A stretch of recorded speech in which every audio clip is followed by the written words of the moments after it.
अस्सलाम वालेकुम dear students. Today our lecture number 15 और लेक्चर नंबर 15 में हमने पढ़ना है charging and discharging of a capacitor कि एक कैपेसिटर को हम चार्ज कैसे करते हैं और दोबारा उसकी डिस्चार्जिंग कैसे होती है।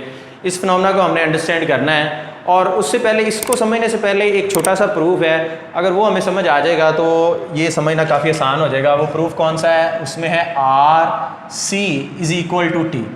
ये बोर्ड में शॉर्ट क्वेश्चन भी आता है और ये वैसे भी हमें पता होना चाहिए कि जो RC है वो T के इक्वल होता है और ये कैसे होता है।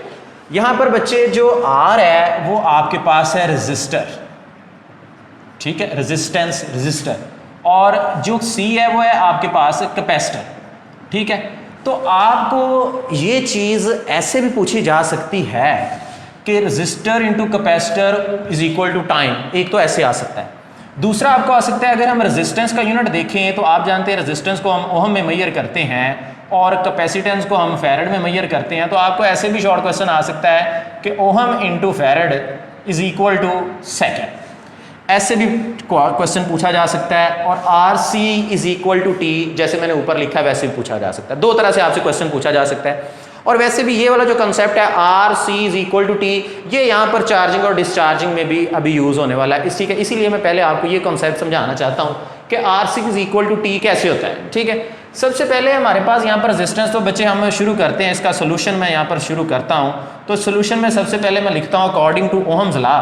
हमें ओहम्स लॉ ने क्या बताया था? अगर हम ओहम्स लॉ की बात करें तो ओहम्स लॉ के according V is equal to IR, ये आप पढ़ लें, ये आपने मैट्रिक में भी पढ़ा हुआ है। और अभी हम चैप्टर नंबर 13 में भी ओहम लॉ को डिटेल में स्टडी करेंगे, इससे जो नेक्स्ट चैप्टर होगा करंट इलेक्ट्रिसिटी का। तो यहाँ पर बच्चे अगर मैं R की वैल्यू निकालता हूँ तो R की वैल्यू मेरे पास आ जाएगी V ओवर I, ठीक है। तो रेजिस्टेंस की मैंने वैल्यू निकाल ली, किसके इक्वल आ गई? वो V ओवर I के इक्वल मेरे पास आ गई रेजिस्टेंस। अब यहाँ पर जो करंट है, करंट की आप डिफाइन जानते हैं, rate of flow of charge Q over T। तो यहाँ पर मैं I की जगह उसकी वैल्यू पुट करता हूँ तो R is equal to V into Q over, जो नीचे T आएगा वो ऊपर जाके आ जाएगा यहाँ पर मल्टीप्लाई। तो यहाँ पर मेरे पास रेजिस्टेंस की वैल्यू आ गई। ओके, ये चीज़ तो मैंने डिटरमिन कर ली, ये रेजिस्टेंस तो हो गया। ओके, अब नेक्स्ट लिखा हुआ साथ कैपेसिटेंस, कैपेसिटर की कैपेसिटेंस, उसको मैं किससे निकालूंगा? Capacitor Q is equal to CV। जिस तरह के मैंने पिछले जो है लेक्चर नंबर 13 में आपको कैपेसिटर पढ़ाया था तो उसमें हमने ये रिलेशन पढ़ा था Q is equal to CV। तो यहाँ से अगर हम कैपेसिटेंस निकालते हैं तो C इज इक्वल टू वो आ जाएगा Q ओवर V के।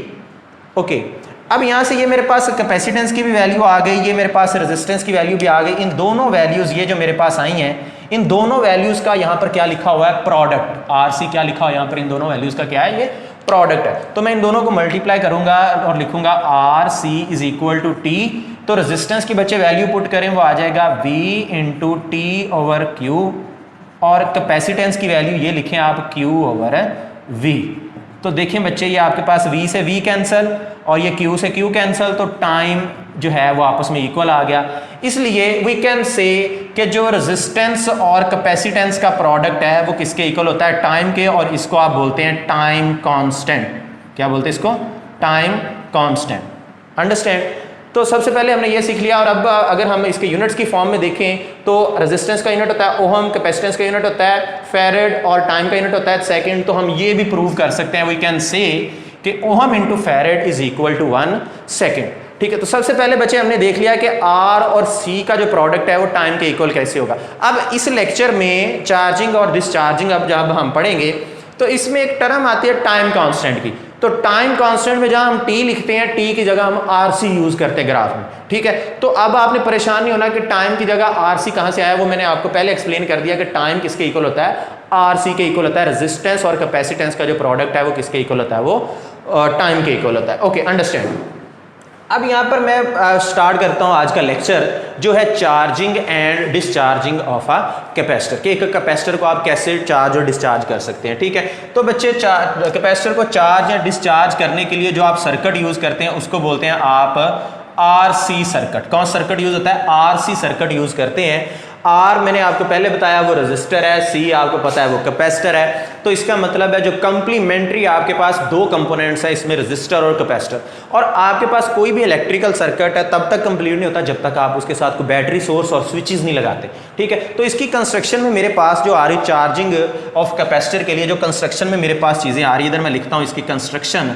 तो कंस्ट्रक्शन में मेरे पास बच्चे चार चीज़ें आ रही हैं। कौन कौन सी? एक मेरे पास रजिस्टर आर आ रहा है, दूसरी मेरे पास चीज़ आएगी कैपेसिटर सॉरी, और तीसरा मेरे पास आएगा बैटरी, कोई ना कोई मैं वोल्टेज सोर्स लगाऊंगा, और चौथा मेरे पास आएगा स्विच या कीज भी बोल सकते हैं आप इसको, स्विच एस, ठीक है। तो ये चार चीज़ें जो हैं ये मिला के मैं एक सर्किट बनाऊंगा टू चार्ज कैपेसिटर। तो लें जी, ये मैं एक सर्किट बना रहा हूँ यहाँ पे, ठीक है। तो यहाँ पर मेरे पास है रजिस्टर एक मैंने लगा दिया, यहाँ पर मेरे पास है कैपेसिटर, और इधर जो है मैंने इनके साथ एक यहाँ पर बैटरी सोर्स लगा दिया, वोल्टेज सोर्स। ये एक बैटरी मेरे पास, ठीक है। यहाँ पर मैंने ये स्विच एस कनेक्ट कर दिया, सही।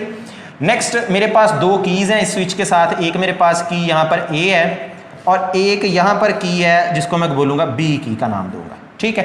एक ए की है और एक बी की है। ये आपके पास कैपेसिटर है, सी से लिखूंगा, ये रजिस्टर है, इसको आर से लिखूंगा, ये बैटरी है तो ये वी वोल्टेज सोर्स हमें प्रोवाइड करेगी।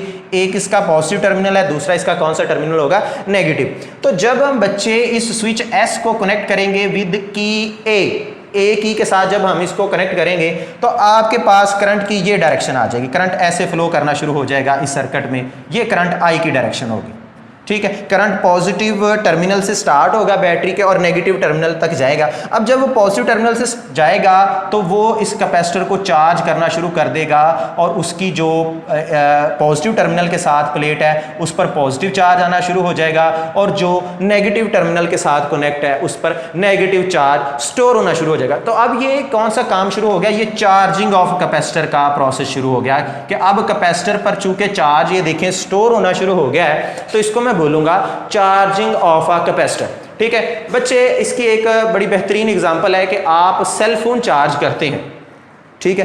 तो जब आप सेल फोन को चार्जिंग से कनेक्ट करते हैं 10% 20% पे जब आप उसको कनेक्ट करते हैं, ठीक है, उसको ऑप्टिमाइज करने के लिए, तो बच्चे जब आप चार्जर कनेक्ट करते हैं तो आपने ये कॉमन एक्सपेरिमेंट किया होगा कि वो जो चार्ज मोबाइल जो चार्ज है वो 10-15 सेकंड या 2-4 मिनट में नहीं चार्ज हो जाता, अब्रप्टली चार्ज नहीं स्टोर होता, बल्कि ग्रेजुअल प्रोसेस होता है, स्लो प्रोसेस होता है। घंटा, 1.5 घंटा, 2 घंटे उसको लगते हैं तो ऑप्टिमाइज उसको 100% करने के लिए। एक तो ये चीज़ आपने नोट की है कि चार्ज उसमें भी जो है वो मोबाइल के अंदर भी चार्ज ग्रेजुअली स्टोर हो रहा है, आस्ता आस्ता आस्ता, और फिर अपनी एक्विलिब्रियम पोजीशन में, ऑप्टिमाइज पोजीशन में चला जाता है। नंबर 1। नंबर 2, आपने ये चीज़ भी नोट की होगी जब वो 100% हो जाता है, चाहे फिर आप उसको चाहे 50 घंटे चार्जिंग पे लगाए रखें 100 से, फिर वो 101% नहीं होने वाला, वो 100% एक्विलिब्रियम पोजीशन, क्योंकि एक्विलिब्रियम पोजीशन पर जाके वो क्या हो जाता है? कांस्टेंट हो जाता है। सेम केस है यहाँ पर, जब हम चार्ज को जब हम उसकी चार्जिंग कर रहे हैं तो चार्ज ग्रेजुअली स्टोर होगा, ग्रेजुअली उसकी वैल्यू बढ़ती बढ़ती बढ़ती वो कहाँ पर जाएगी? वो एक्विलिब्रियम पोजीशन पर जाएगी। और एक्विलिब्रियम पोजीशन पर जाने के लिए सबसे पहले उसको एक फैक्टर क्रॉस करना पड़ेगा जिसको मैं बोलूंगा 0.63 टाइम्स ऑफ चार्ज।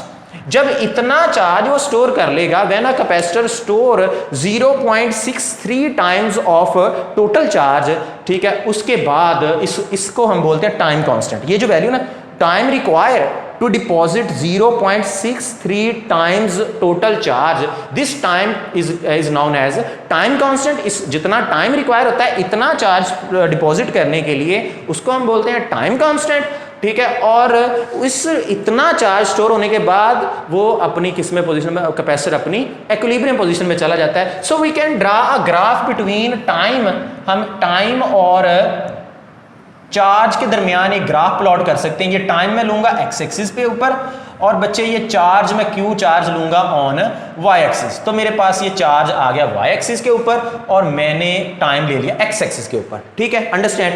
अब यहाँ पर सबसे पहले मैं ये पोजीशन शो करूंगा जब उस पर कितना चार्ज स्टोर होगा, 0.63 टाइम्स ऑफ चार्ज, यानी कि टाइम कांस्टेंट है, ठीक है। इसके बाद मैं ऊपर इसके पोजीशन शो करता हूं जब वो अपनी इक्विलिब्रियम पोजीशन में चला जाएगा, Q0 is equal to CV0, ठीक है। अब जब तक इतना चार्ज स्टोर नहीं होता, इसको क्रॉस करने के फौरन बाद जो कैपेसिटर है उस पर चार्ज अपनी एक्विलिब्रियम पोजीशन पर चला जाएगा, ठीक है। तो यहाँ से मैं एक लाइन ड्रा करता हूँ, एक ये देखें, ठीक है। तो ये यहाँ पर जाके अपनी इक्विलिब्रियम पोजीशन पर चला गया और यहाँ पर इसने टाइम कांस्टेंट वाली लाइन को टच किया, ठीक है। टाइम, इतना टाइम, ये अब यहाँ से अगर मैं ग्राफ यहाँ पर एक परपेंडिकुलर ड्रा करता हूँ डॉटेड लाइन से, ये देखें तो इतना टाइम लगा बच्चे उसको to deposit 0.63 times of charge, ये उतना टाइम उसको लगा। इसको मैं T1 बोल लेता हूँ, अंडरस्टैंड। यहाँ पर मैं एक और कर्व बनाता हूँ, ये दूसरी कर्व मेरे पास, और ये यहाँ पर जाकर, ये देखें, ये यहाँ पर जाके इक्विलिब्रियम में जा रही है और इसको कितना टाइम लगेगा, ये यहाँ पर टाइम कांस्टेंट वाली लाइन को टच कर रही है तो इसको कितना टाइम लगेगा, इसको मैं यहाँ से लेकर यहाँ तक इसको मैं T2 टाइम कह लेता हूँ। अब आपको क्लियरली पता है कि ये जो T1 है ये टाइम थोड़ा लग रहा है, ये T2 जो है वो टाइम ज़्यादा उसको रिक्वायर है, ठीक है। तो मैंने बोला है कि जहाँ पर ये T टाइम लिखा होगा वो किसके इक्वल होता है बच्चे, वो RC के इक्वल होता है। सो वी कैन से कि जिसका टाइम स्मॉल है, ये कर्व 1 का, ये देखें ना यहाँ पर जो है ये 0.63 टाइम्स टोटल चार्ज को टच कर रही है, तो इसका मतलब है कि इसको कम टाइम लगा, ठीक है। कम टाइम लगा तो मैं कह सकता हूं कि टाइम RC के इक्वल होता है, टाइम कम है तो RC इसकी क्या होगी, स्मॉल। इधर मैं लिखूंगा RC स्मॉल, किसकी RC स्मॉल होगी, जो कर्व 1 है, क्योंकि उसको टाइम ये थोड़ा लगा है, ठीक है। अब ये जो दूसरी कर्व है इसकी, क्योंकि टाइम इसको ज्यादा रिक्वायर है, यहां से लेकर यहां तक ये टाइम है इसका, ठीक है, ज्यादा टाइम है, तो इसकी RC की वैल्यू क्या होने वाली है, लार्ज होगी इसकी, ठीक है। तो जिसकी RC स्मॉल होगी वो जल्दी चार्ज हो जाएगा, उसकी क्विक चार्जिंग होगी, ठीक है, उस कैपेसिटर की। जिसकी RC की वैल्यू लार्ज होगी वो स्लो प्रोसेस होगा, ठीक है। अब ये तो था बच्चे इसके चार्ज कैसे होता है, ये चार्जिंग का हमने ग्राफ भी पढ़ लिया, ठीक है, और साथ हमने चार्जिंग कैसे कैपेसिटर में होती है और उसके साथ हमने उसके ग्राफ्स को भी स्टडी कर लिया, ठीक है, अंडरस्टैंड। अब नेक्स्ट जो है बच्चे हमारे पास जो दूसरा है हमारे पास, अभी हमने ये चार्जिंग का केस पढ़ा है, लेकिन अभी हमने हमारे पास डिस्चार्जिंग ऑफ अ कैपेसिटर रहती है। तो बहुत सिंपल है बच्चे, डिस्चार्जिंग इससे भी आसान है, ठीक है। कि अब होता क्या है कि वही मोबाइल वाली एग्जांपल, कि जब आप मोबाइल को चार्ज कर लेते हैं 100% चार्ज करने के बाद आप क्या करते हैं, तो उसको आप यूज़ करते हैं, यूटिलाइज। अब जब मोबाइल को आप यूज़ कर रहे हो, ठीक है, फॉर डिफरेंट फंक्शंस, तो वो क्या करता है, उसकी चार्जिंग अब कंज्यूम हो रही, किसकी, मोबाइल की। अब आपने क्या किया है कि उसके इलेक्ट्रिकल जो कनेक्शन है ना, वायर, वो डिस्कनेक्ट कर दिया। अब सिंपल आप मोबाइल यूज़ कर रहे हैं, अब मोबाइल के अंदर जितना चार्ज पहले स्टोर हुआ था अब वो यूटिलाइज होना शुरू होगा और चार्जिंग उसकी कॉमनली आपने देखा होगा कम होनी शुरू हो जाती है, 100% से वो फिर कम होती वो फिर ग्रेजुअली वैसे वैसे ही कम होती, आस्ता आस्ता। ये नहीं कि आप 2 मिनट यूज़ करो और वो 100% से जनाब डायरेक्ट फॉल करे 5% पे, ऐसे नहीं होता। जैसे वो ग्रेजुअली चार्ज होती है वैसे ग्रेजुअली वो डिस्चार्ज होती है, ठीक है, जब आप जो है मोबाइल को यूज़ कर रहे होते हैं, ठीक है। अब सेम यही केस है कि जब डिस्चार्जिंग और जब आप मोबाइल यूज़ कर रहे होते हैं तो जो मोबाइल के अंदर चार्ज पहले स्टोर हुआ होता है ड्यूरिंग चार्जिंग, वही चार्ज दोबारा से यूटिलाइज हो रहा है, ठीक है। अब कैपेसिटर के केस में भी यही है कि जितना पहले चार्ज यहाँ पर स्टोर हो चुका है, ये वाला चार्ज, यही चार्ज दोबारा पर अब क्या होगा, यूटिलाइज होगा, कंज्यूम होगा, ये डेसिपेट होगा, खर्च होगा, और जो कैपेसिटर है वो क्या होना शुरू हो जाएगा, हम कहेंगे कैपेसिटर डिस्चार्ज होना शुरू हो जाएगा। तो इसके लिए सर्किट डायग्राम कैसी होगी, सेम ऐसी होगी। इसमें बस एक चीज़ हमने चेंज करनी है, वो मैं आपको बता देता हूँ कुछ इस तरह से कि ये आपके पास कैपेसिटर है, ये आपके पास रेजिस्टर है, ये आपके पास यहाँ पर जो आपने बैटरी सोर्स लगाया था ये बैटरी सोर्स है, ठीक है। यहाँ पर आपके पास स्विच एस था, ठीक है, और यहाँ पर आपके पास की ए थी और यहाँ पर आपके पास की बी थी, ऐसे करके, ठीक है। ये बी की है, ये ए की है, ये वोल्टेज सोर्स है, ये नेगेटिव और पॉजिटिव टर्मिनल हो गया। अब आपने स्विच पहले कनेक्ट किया था ए के साथ, क्योंकि आपने उसमें बैटरी सोर्स लाना था, क्योंकि बैटरी सोर्स होगा, वोल्टेज सोर्स होगा तो ही वो चार्ज होना था ना, क्योंकि हमने यहाँ पर चार्ज करना था। अब यहाँ पर हमने डिस्चार्जिंग पढ़नी, तो अब हमने बैटरी सोर्स का कनेक्शन डिस्कनेक्ट करना है, ठीक है। तो कैसे डिस्कनेक्ट करूंगा, जब मैं ये जो है मेरे पास ये जो स्विच एस है इसको जब मैं बी के साथ यहाँ पे कनेक्ट करूंगा, अब ये ए टर्मिनल क्या हो गया, ये फ्री हो चुका है, ठीक है। अब कनेक्शन किसके साथ है, बी के साथ। अब ये फ्री हो चुका है तो इसका मतलब ये बैटरी का जो कनेक्शन है, जो कि पहले कनेक्टेड थी चार्जिंग में, अब यहाँ पर क्या हो चुकी है, वो डिस्कनेक्ट हो चुकी है। अब क्या होगा, अब होगा कि ये कैपेसिटर वही है जो यहाँ पर हमने चार्ज किया था, ये सेम वही कैपेसिटर है। अब ये कैपेसिटर यहाँ पर चार्ज्ड कैपेसिटर है, चार्ज हुआ कैपेसिटर, जिस तरह आपका मोबाइल चार्ज हुआ होता है और आप बाद में उसको यूज़ करते हैं, ये चार्ज्ड कैपेसिटर है। अब क्या होगा, इसके पास यहाँ पर इस प्लेट पर इसके पास पॉजिटिव चार्ज है, दूसरी प्लेट पर इसके पास क्या है, नेगेटिव चार्ज है, ठीक है, अंडरस्टैंड। अब क्या होगा कि ये एक क्लोज सर्किट होगा ये वाला, ठीक है। अब यहाँ से पॉजिटिव चार्ज कैपेसिटर का ऐसे फ्लो करेगा सर्किट में और उसकी नेगेटिव प्लेट पर जाके न्यूट्रल हो जाएगा, खत्म हो जाएगा, ठीक है। फिर एक चार्ज यहाँ से ट्रेवल करेगा, ऐसे वो रोटेट करता हुआ नेगेटिव प्लेट पर जाके पहुंचेगा, फिर वो कंज्यूम हो जाएगा। इस तरह से यहाँ से चार्ज जो है पॉजिटिव प्लेट से ट्रेवल करते हुए नेगेटिव प्लेट पर जाके कंज्यूम होते चले जाएंगे और ऐसे जिस तरह चार्ज कंज्यूम होता चला जाएगा तो वैसे वैसे कैपेसिटर की क्या होगी, डिस्चार्जिंग होगी। लें जी, ये कैपेसिटर की डिस्चार्जिंग, और जिस तरह हमने चार्जिंग का ग्राफ पढ़ा सेम ऐसे डिस्चार्जिंग का ग्राफ भी हम प्लॉट कर सकते हैं between time and charge. Time को मैं लूंगा एक्स एक्सिस के ऊपर और चार्ज होगा मेरे पास वाई एक्सिस के ऊपर, ठीक है, ओके। अब यहाँ पर फिर मेरे पास ये वाली जो पोजीशन है ये 0.63 टाइम्स क्यू नॉट यानी कि टाइम कांस्टेंट, और ये वाले मेरे पास जो है ये Q not is equal to C V not. अब कैपेसिटर चार्ज है तो इसके मतलब उसके ऊपर चार्जिंग उसकी मैक्सिमम होनी है, तो मैं चार्ज वाले एक्सिस से उसका ग्राफ ड्रा करना शुरू करूंगा, क्योंकि मैंने यहाँ पर ये देखे वर्ड लिखा हुआ है कि जो डिस्चार्जिंग में हमने कौन सा कैपेसिटर यूज किया है, जो कैपेसिटर फुली चार्ज था, ठीक है, उसका चार्ज कंज्यूम होते होते वो डिस्चार्ज होना है, ओके। अब यहाँ पर मेरे पास मैंने फुली चार्ज कैपेसिटर लेना है, तो इसलिए मैंने इसका ग्राफ कहाँ शुरू करना है, फ्रॉम वाई एक्सिस, क्योंकि वाई एक्सिस पर जो चार्ज की वैल्यू है वो क्या है, वो ऑप्टिमाइज है, वो मैक्सिमम है, ओके।